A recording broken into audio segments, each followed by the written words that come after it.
tous les internautes, vous qui êtes éparpillés partout dans le monde, en général et puis en particulier, les abonnés de la chaîne Boussole Plus TV. Je suis dans la joie de vous présenter cette tranche avec un invité qui est très cher. Il est très important, il est très nécessaire, donc il comble tous les vides.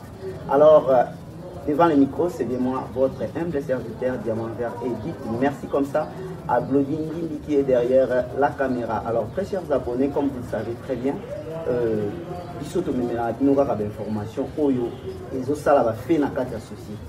alors aujourd'hui, nous avons choisi un thème très édifiant qui va vous mettre à l'aise, en tout cas apaiser vos cœurs et esprits, parce que vous aurez des réponses adéquates par rapport au thème choisi. Donc, le thème que nous allons aborder avec mon invité, c'est les réseaux sociaux, une cimetière ou un retrouvaille.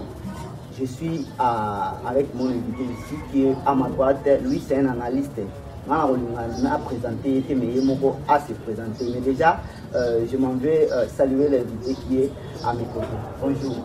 Bonjour, chers journalistes. Voilà, alors après, on s'est présenté devant Bateau. Je me présente, je suis David Epolo,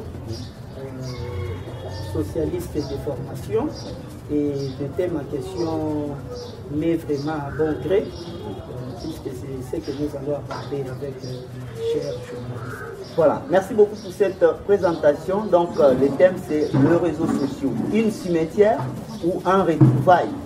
Ndenge boyebi lelo pona komona na bandeko bakenda musika oyo baza awato bobungana 10 ans 15 ans après, et c'est à partir des réseaux sociaux nde bokoki komonana na ba oyo bakenda kala na ba oyo basango mususu pe tozozwa yango za na ndaku grâce à réseaux sociaux. Mais nous allons nous poser une question. Est-ce que les réseaux sociaux les cimetières? Parce qu'aujourd'hui nous constatons beaucoup de bêtises dans les réseaux sociaux. Nous racontons n'importe quoi. Donc, raison pour laquelle j'ai choisi ce thème pour vous éduquer. Alors, première question, monsieur David, donnez-nous les rôles des réseaux sociaux. Le rôle des réseaux sociaux, en réalité, par définition, concernant les réseaux sociaux, c'est l'ensemble des interactions, l'ensemble des rencontres des gens pour un seul but, c'est-à-dire s'informer, se rassembler, et puis à la suite de cela, se faire ce qu'on appelle... C'est familiariser aussi. C'est familiariser bien sûr, et puis se faire ce qu'on appelle l'acculturation, c'est-à-dire avoir une culture unique sur cette planète Terre. Bon, je crois qu'avec ça, ça pourra déjà aller, puisque nous allons aborder d'autres... Alors, pouvez-vous nous donner quelques réseaux sociaux que les internautes aiment beaucoup utiliser, les différentes sortes de réseaux sociaux? Bon, le premier des réseaux sociaux, ce qui épate les autres par rapport à son envergure, voilà, c'est ce que nous appelons le réseau Facebook. Facebook a aujourd'hui au moins 2,2 milliards d'abonnés actifs. Voilà. Donc, en quelque sorte, nous allons voir que ça excelle sur les autres. Il y en a aussi, à part Facebook, nous avons par exemple des Twitter, nous avons YouTube, nous avons nos WhatsApp et puis tant d'autres. Voilà, moi je complète Instagram, c'est aussi l'un des réseaux sociaux. Voilà. Après avoir donné les différentes sortes de réseaux sociaux, vous avez compris, l'analyste a bien défini ce que c'est les réseaux sociaux. Alors, monsieur David, donnez-nous quelques critères pour la bonne utilisation des réseaux sociaux. En ce qui concerne les critères, premièrement, je voulais dire à nos téléspectateurs, les réseaux sociaux, en réalité, a ses objectifs à assigner, a ses prérogatives. Quand vous voulez vous inscrire dans ces réseaux sociaux, la première des choses, vous allez voir l'affichage du réseau social, pour autant vous montrer comment est-ce que vous saurez l'utiliser. Et le principe à question en amont, ce n'est pas un mauvais principe. C'est par là, ça vous montre la bonne utilisation déjà du réseau social. Alors, le critère, comme je venais de dire ici tantôt, vous pouvez nous donner quelques critères pour la bonne utilisation. C'est-à-dire que vous devez vous comporter comment en utilisant ces réseaux sociaux-là. Bon, je crois les critères, j'ai pour la bonne utilisation. Les critères pour la bonne utilisation, voilà. Je l'ai épinglé tout au début par la définition propre des réseaux sociaux. Donc, c'est la première des choses, s'informer, et la deuxième des choses, c'est rassembler. Tu peux avoir un cousin, un oncle, vous êtes égaré à plusieurs années, une décennie, je ne sais pas moi, et par après, lorsque tu t'abonnes dans un, je ne sais pas moi, dans un compte, une plateforme, et par la suite, vous allez voir si par exemple votre cousin était abonné dans cette plateforme-là, d'office, vous allez vous rencontrer, raison pour laquelle les réseaux sociaux, par exemple le Facebook, on écrit si haut, connaissez-vous telle personne, et c'est par là que vous allez vous rencontrer.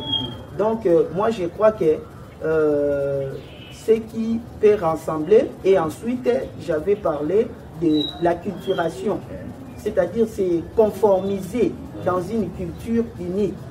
Donc ça fait partir du critère des réseaux sociaux. Merci beaucoup mon analyste David. Alors la troisième question, nous voulons savoir, quand est-ce que les réseaux sociaux conduisent à des abus? Bon, en ce qui me concerne, là, ça n'engage que moi.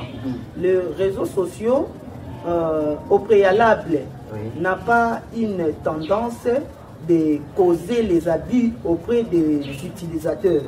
Mais plutôt, ce sont les utilisateurs qui abusent. Voilà. Puisque les conceptionnistes, c'est-à-dire les gens qui créent les réseaux sociaux, ne peuvent pas créer les réseaux sociaux à l'encontre, à l'intitulé, tel que nous parlons, réseaux sociaux.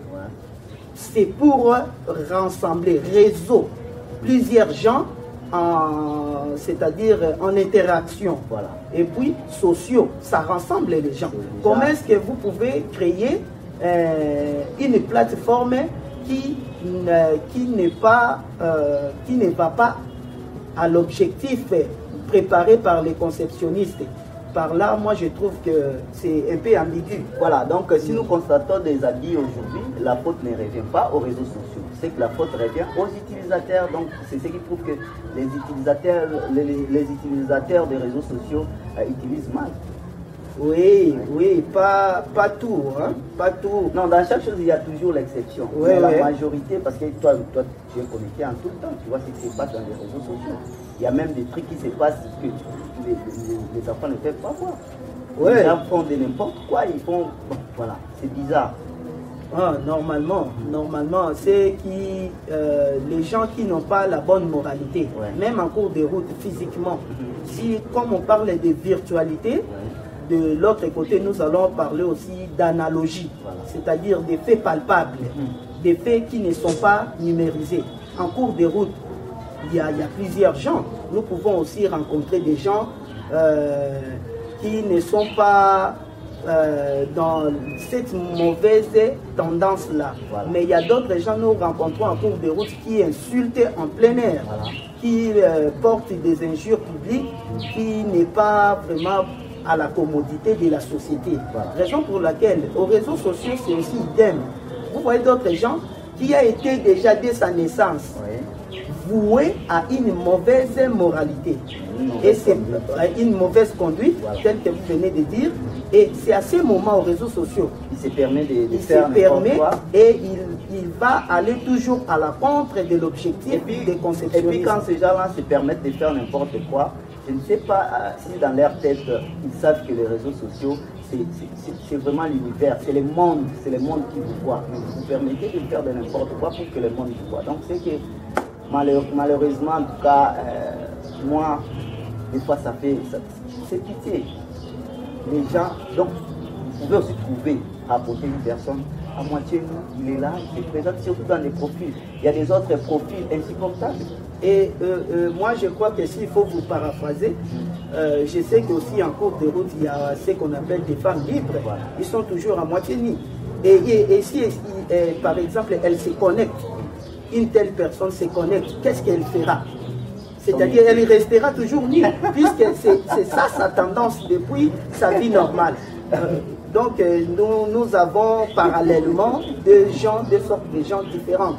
Voilà, merci beaucoup pour cette réponse. Je crois que vous sentez qu'ici ça chauffe parce que M. David c'est un analyste. Donc, on a invité ce sont des gens qui ont des têtes bien faites et non pleines.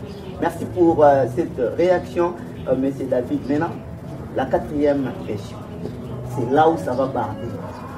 L'amour entre hommes et femmes dans les réseaux sociaux produisent des bons résultats. L'amour... Quand je parle de l'amour, c'est-à-dire pas l'amour du prochain, mais l'amour en profondeur. Vous vous aimez, un jour vous pouvez vous marier. Donc l'amour qui pourra être voué, voilà, sous les toits conjugaux. Okay. À ce moment-là, dans les réseaux sociaux. L'amour là produit aussi des bons résultats. Par exemple, la femme se trouve ici à Kinshasa et l'homme en Europe, et puis ça peut donner aussi un bon résultat. Par là, je vais évoquer un adage, voilà, d'un artiste et musicien congolais, oui, dont je me tais le nom, oui, qui nous a dit autrefois que nous savions déjà s'asseoir avant que les chaises existent. Donc, pour parler des réseaux sociaux, les réseaux sociaux est venu, je crois, il n'y a pas longtemps. Voilà. On avait notre vie à l'époque. Et si au moins les gens tels que vous venez de dire, ouais, sont voués de se comporter autre, par exemple en amour, voilà, aux réseaux sociaux, c'est sa façon. Et si au moins la personne se comporte conformément aux réseaux sociaux, c'est aussi son comportement. Mais ce que moi je trouve par rapport aux résultats de l'amour, ouais, aux réseaux sociaux, c'est toujours la nature de la personne. Voilà. Mais il y a aussi des relations amoureuses au sein des réseaux sociaux qui aboutissent. Vous êtes vus virtuellement, voilà, et par après vous allez vous demander de vous voir, voilà, de vous revoir, okay, plus tard. Peut-être ça sera le mari ou bien la dame, voilà, qui va proposer à son égard d'approcher, ouais, la personne dont ils ont le partenariat, voilà, de cette amitié d'amour-là. Et c'est à ce moment-là ils vont se rencontrer. Et qu'est-ce qui pourra être abouti? S'ils se sont vus, voilà, ils ont trouvé que non, c'est génial avec la personne dont nous étions virtuellement vus. Voilà. Et c'est à ce moment-là ils vont aboutir. Tout comme ça peut aussi ou n'est pas. Voilà. Donc, moi je trouve que c'est un peu ça. Donc allez-y comprendre que les relations amoureuses dans les réseaux sociaux peuvent aboutir à des bons résultats. Ne peuvent pas aussi aboutir à des bons résultats. Donc vous qui utilisez les réseaux sociaux, hein, comportez-vous comme des responsables. Si vous abordez une fille dans les réseaux sociaux, c'est pas à vous donc de commencer à faire des trucs bizarres. Il y a même des filles, quand l'homme, vous n'êtes pas encore vie, mais l'homme réclame la photo de la fille. Et dès que la fille lui envoie la photo, tu verras 5 minutes après, elle est publiée dans les réseaux sociaux. Donc voilà, c'est ce qui fait vraiment, ça ne donne pas une bonne impression. Voilà, une bonne impression. Donc, pas bon. Voilà. Donc vous pouvez vous marier grâce aux réseaux sociaux si et seulement si vous vous comportez en responsable. Donc évitez de faire de n'importe quoi. Nous tous, nous sommes emballés dans les réseaux sociaux, mais il faut utiliser des réseaux sociaux calmement d'abord, ne pas s'exposer et ne pas vous faire voir. Donc c'est un peu ça. Merci pour cette réponse. Je crois que petit à petit, nous allons vers la fin de notre émission. Alors, Monsieur David, quels sont les conseils à donner aux utilisateurs des réseaux sociaux pour garder leur personnalité et ne pas aller en pouce? Le conseil à prodiguer, Oui. Je m'adresse à vous, les internautes, vous, les utilisateurs des réseaux sociaux. Voilà. Voyez les réseaux sociaux entre vos mains comme le volant du chauffeur. Voilà. C'est-à-dire, devant vous, vous avez la chaussée, devant vous, vous avez de l'espace à kilométrage indéterminé. C'est-à-dire, quand vous accélérez, c'est par rapport à ce que vous voyez devant vous. Risque de finir votre course dans un caniveau, je ne sais pas moi, sous une remorque. Voilà. Alors, par là, conduisez mieux, conduisez bien. Et puis, deuxièmement, il faut bien gérer vos relations. Ne croyez pas, quand vous utilisez, on peut vous atteindre facilement. Et c'est par là, le réseau social deviendra comme un cimetière dans votre vie. Raison pour laquelle on a parlé de retrouvailles et puis des cimetières. Voilà. Le réseau social peut vous rassembler, les réseaux sociaux peuvent aussi vous enterrer. Voilà. Aussi Merci. longtemps votre utilisation est partie mal. Voilà, merci beaucoup mon analyste, Monsieur David. Je crois que vous êtes parent. Alors, à quel âge une fille doit avoir accès au téléphone et se connecter aux réseaux sociaux? Bon, là, actuellement, nous sommes au 21e siècle. Donc, à cette époque, il nous est difficile d'exclure les enfants au port des moyens de communication, puisqu'il peut être sortant de l'école, il peut être en cours de route, vous aurez cette facilité-là de lui contrôler. Mais le même accès au port des téléphones, ça peut aussi induire l'enfant en erreur, tout comme nous venons d'épingler pour les adultes. C'est idem avec aussi les enfants. Monsieur David, pardon, s'il vous plaît, à quel âge? Moi, j'ai besoin d'avoir l'âge. L'âge précis. Voilà, l'âge précis pour une fille. Pour une fille, pas pour les garçons. Non. Nous allons d'abord parler. Parce que ce sont des filles, comme vous pouvez remarquer dans les réseaux sociaux, ce sont des filles qui font de n'importe quoi. Quand tu es aux réseaux sociaux, par exemple, ton profil là, ça peut durer une année. Mais pour les filles, il suffit qu'elles se retrouvent seulement dans une parcelle qui est bien clôturée à des pelouses. Allez, ils gonflent ses joues et puis directement changement de profil. Ça aussi, c'est un problème vraiment. Moi, je crois que s'il faut peser bon, pour le toi pour, d'abord, tu as des enfants.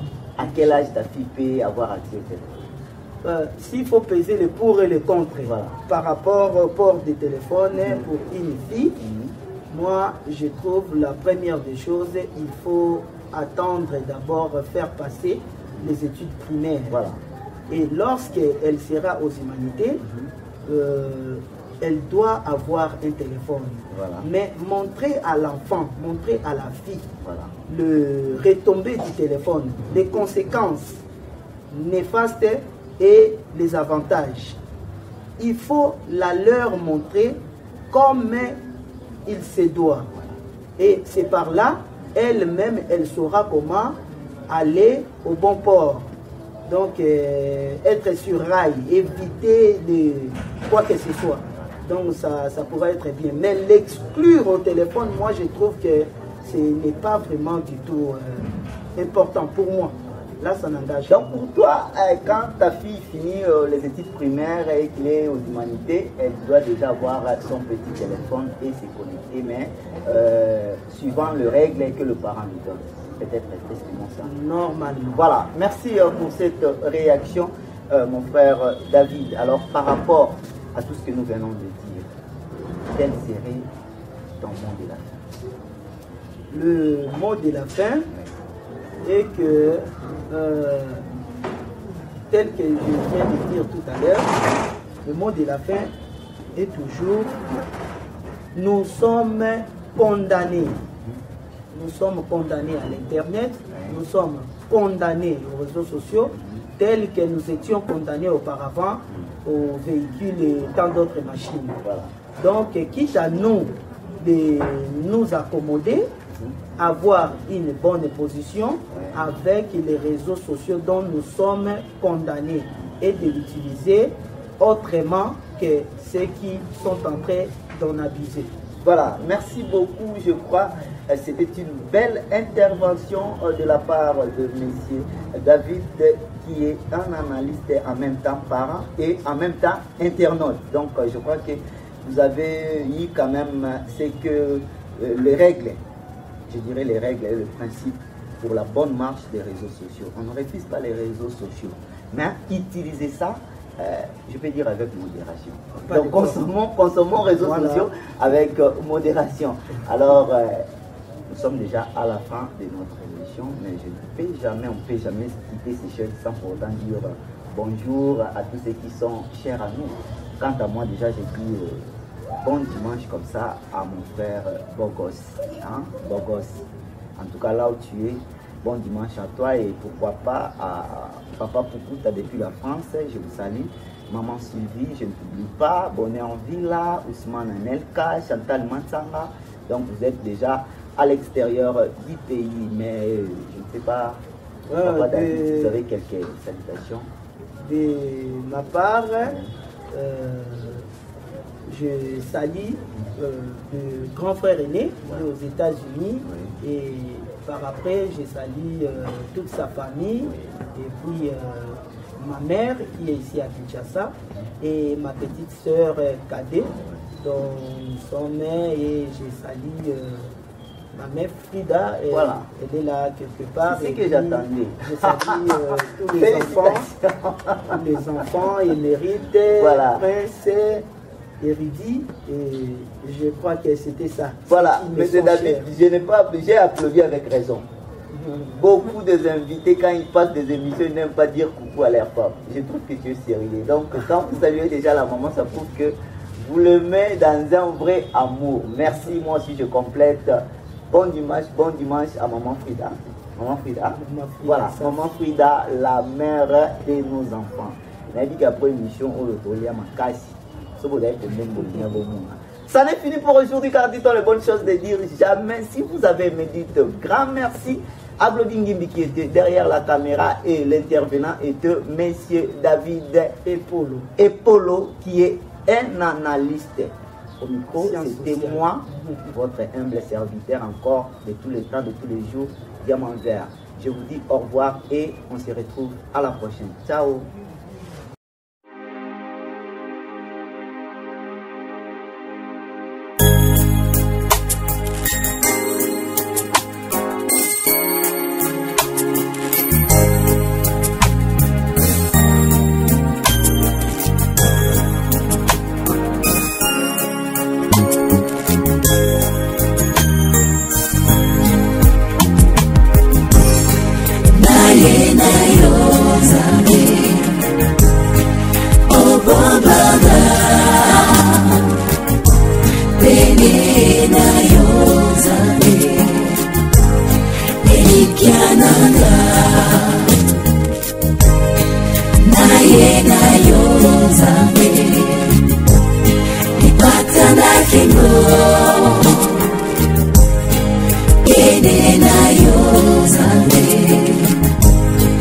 Soon